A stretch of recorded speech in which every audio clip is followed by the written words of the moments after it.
Hey guys, what's going on? It's Spinax on 11. Ever since 2005, I had the pleasure of reading what I consider one of the best fantasy series besides Harry Potter and The Lord of the Rings. And when Inheritance, the last book in the Inheritance cycle came out, I expected a massive, amazing ending in which we would know everything and everything would be revealed and it would be a perfect world. Sadly, Christopher Paolini did not deliver on all my expectations. Yes, we did have the final battle between Aragon and Galbatorix. Yes, a lot of answers were solved, and we got to see a lot of cool places. However, at the end, I was questioning a lot of characters, and I had more questions than answers. So let's begin. The first, it starts out, the good first chunk of the book is simply, is really just Aragon. Could be called Varden taking over cities. That's pretty much it. First Beltona, and then a few other cities, and then there's a little chapter with Roran going to some other city to capture it. That's pretty much it. Not much else happens for the first part. Besides that you fact to learn that King Orin, remember the really cool science king who I thought was actually really cool in Ellis? Yeah, he turns out to be a total jerk in this one, and so now I feel like, oh wow, thanks for ruining that guy. So, and then they finally get to Dros Leona, and I was very happy when Aragon said he wanted to burn it down, and you kind of get to figure out a little bit more about the religion they do in Dros Leona, but besides some really freaky thing Arya does with her hand and this elf dying, not much happens.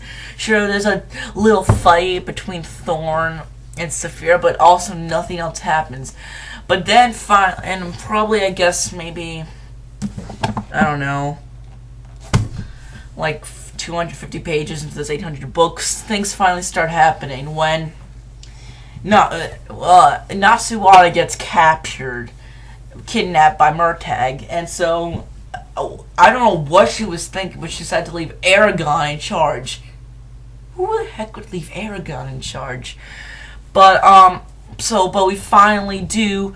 But luckily, after all these years, the Rock of Kuthian and the Vault of Souls finally comes into play. And I was very happy when I find out that we finally get to go to... Oh, by the way, hang on. Before I begin, I will be spoiling everything. This is not the best review for people who don't want to know much. This is mostly my opinion on the book with and by knowing anything. I was very happy when we finally get to go to Dora Rape first, and also forgive me if I mispronounce stuff, because there's some really weird names and stuff. Dora Arabia on Vrungard, because I saw that island, I was like, oh man, I really want to go there, and yeah, so I got to go there. Now here's the thing. Now throughout the whole series, after we learn about the Endonari, also you get to talk to Galdor a lot. It's like Galdor. I was so sure that the Vault of Souls was going to be the place where the Dragon Riders hid all the Endonari that Galbatorix didn't get. And on the way there, Aragon says that to Galdor, and then Galdor goes, impossible, that could not happen. Now, Galdor, also in this book, he turns out to be a very brash and arrogant, I think, kind of person. I don't know if it was just because Ormus died, but still, I mean, he's kind of like a jerk a bit in this one, too. And then Gold's like, no, we would have known. There's no Endonari. And what do you know? It turns out that Endonari, and so I'm like, oh, what that could be. And what do you know? They go to the Vault of Souls, and then, of course, the Endonari come in. And I was like, wow, I knew it. Thanks for nothing. And thanks for tearing my hope down and raising it back up. And then also there, I predicted that we would learn Aragon's true name in this book, and we did. But does Christopher tell us? No! Once again, in this book I felt cheated by the stuff revealed. Yet Christopher Poloni never gives us stuff. Now at the end, he in his letter he says that he's gonna return, that he's gonna keep on writing about Algacia, not Aragon, but still Algacia. But still, I feel cheated by the amount of info we gave us, yet he refuses to tell us. I was so psyched looking forward because I was so sure we were going to learn Aragon's true name. But does he tell us? No, he does not. And I felt really mad. And so, it's just... And then there was a very interesting thing about... I just felt that there was so much stuff he built up and tore down. Like, literally, I wanted to know more about Angela. Also, where cats were thrown. And that, I think, was a very good move. Because you only know that one werecat, and now you actually see them in some of their human form, and they're really cool. They're awesome. Especially Solobum, when in Dracleona, he's got this dagger and blood, and he's all wiki wacky wacko. It's really cool, but, so, let's see what else. Okay, so pretty much, when he's on Varungar, the Varns seem to be just twiddling their thumbs while they march to Urabine. And there's a very interesting, because you get to see it from Nasuwa's point of view, and Murtag, I knew, because as I predicted, I knew Murtag was probably going to be a pretty big part in this, and he does, and I swear, you are getting a love interest between Nasuwada and Murtag, but of course, at the end of the book, Poloni just destroys whatever was there, and you forget it by the end of the book. And then Angela, you never learn about her. Like, literally, there's a whole chapter where the Urgles was in her and called her Moon Eater. You literally, and she said, oh, I ate the moon, which is a typical Angela answer. I really want to know more about, but just else, no. You literally get, like, one answer to one question. That is it. Now, the whole thing, I expected this guy right here to play a huge part in toppling Galbatorix. I wanted that egg to hatch. I didn't know how it was going to work, like I was being accelerated. I don't know what happened. No, in fact, this dragon, whose name is Fernan, I'll tell you his rider in a bit, plays literally no part in toppling Galbatorix. Now,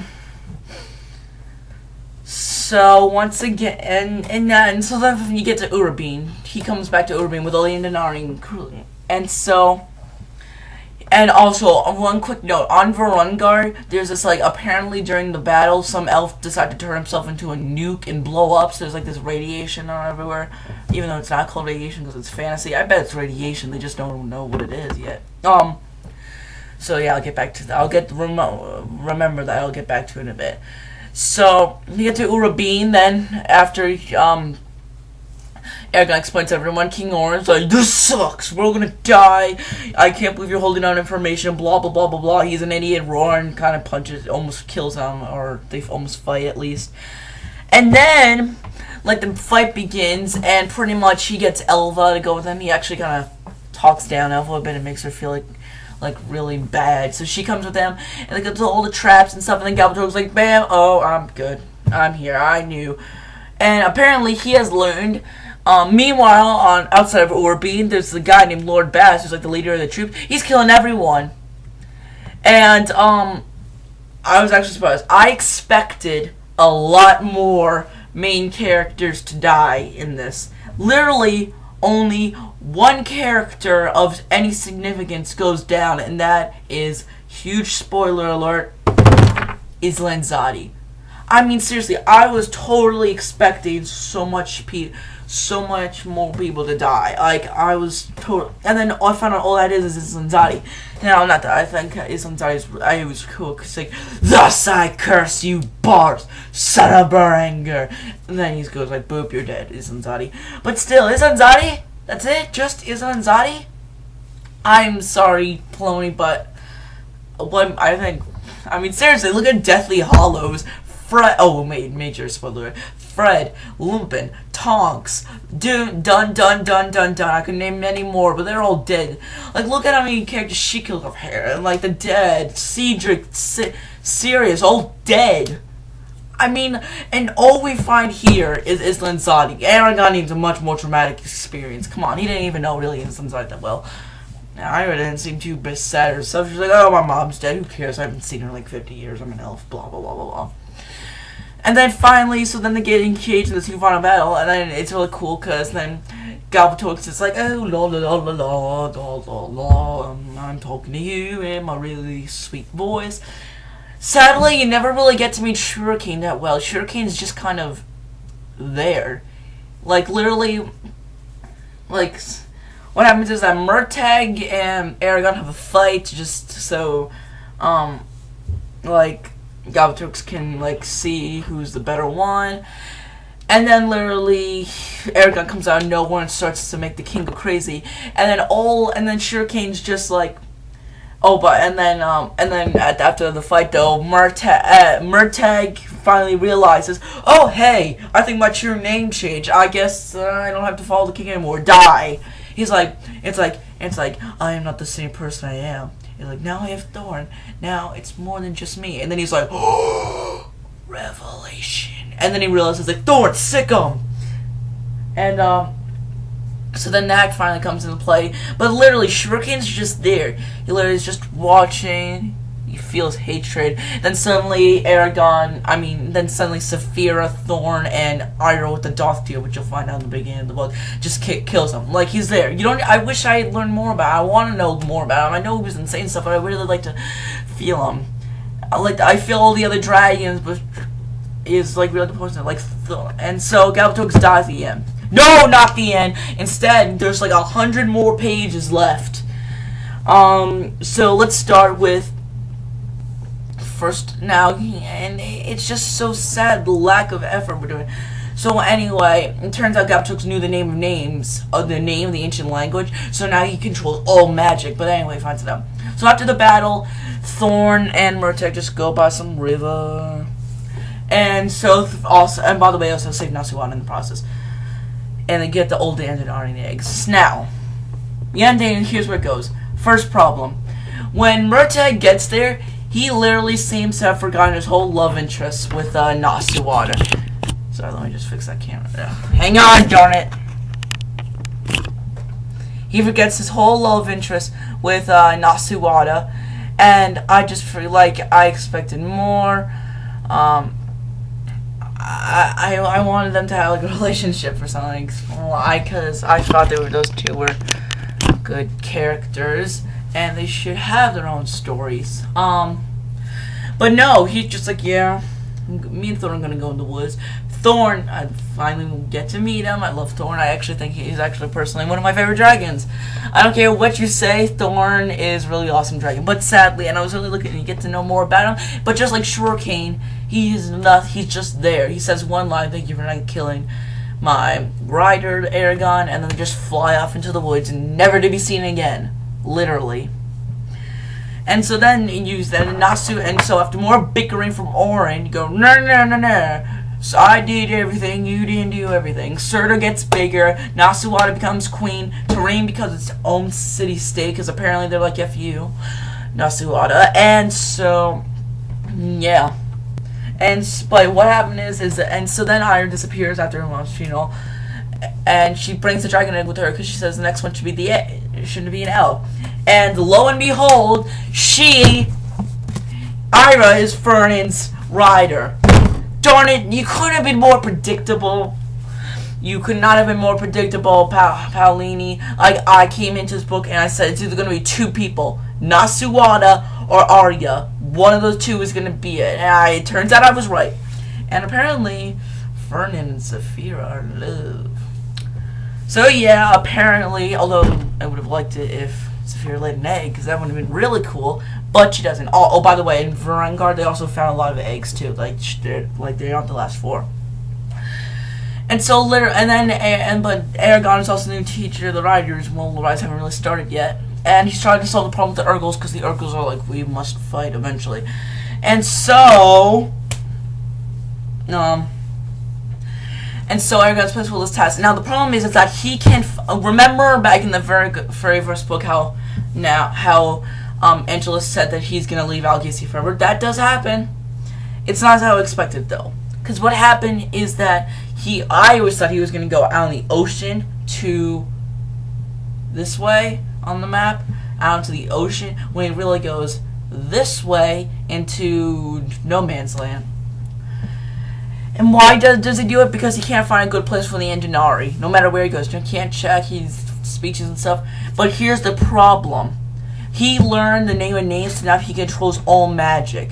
Like, he was able to remove magic from all the cities and get them all under Nasuhara's control and everything. So here's what I'm thinking. You idiot Aragon. Go to Varungar and use name and names to get rid of the radioactive stuff. That way you can use it and everything would work out. But no, apparently Aragon in ignorance once again shows up, ruins everything, and so he has to leave. Ira's very disappointed. Saphira is gonna miss her boyfriend Fernan, and they have a feast, and Aragon goes out to the middle of nowhere. The end. Come on, Paolini. Paolini. I was expecting so much more. I mean, it was satisfying, yes. But now I'm a billion different things. Now I feel like Aragon just missed a huge chance and everyone's gone. The world's gonna mess up. Oh, by the way, with the Urgles, he decided. I guess Aragon started the Alagacy Olympics, and also dwarves and Urgles can be dragon riders now. Yeah. Oh, come on, Chris. You can do better than this. Aragon, Elves, and Persica were so good. Yet I feel like you left so much out of Inheritance. Like, I don't know if I was being, like, my expectations were that high, but I felt like the entire book was predictable. Like, I knew, okay, he's gonna leave, he's gonna find the Vault of Souls, he's gonna fight Galvatorix. Like, I knew all this, and I felt it was just predictable, and you didn't answer anything. So, all I can do is pray that you do a better job. Now, don't get me wrong, it's a good book, and if you're a fan of the series, it's a must-read. But I just hope you do better. Okay, and that is why I'm giving this book an 8 out of 10. Good, but not great. Spinax 711, signing off.